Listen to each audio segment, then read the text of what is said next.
I think what is so special about sharing this experience with kids is that their minds are so open.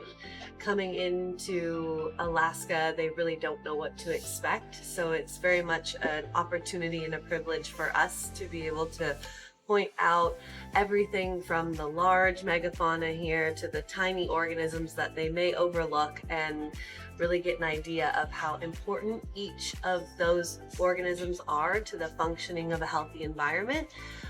And of course, weaving in all the fun exploration aspects of it as well, getting to look under a microscope, getting to touch, getting to taste, getting to smell. And I think that this really sets up children for a future life of wonder and excitement and expectation for the natural world.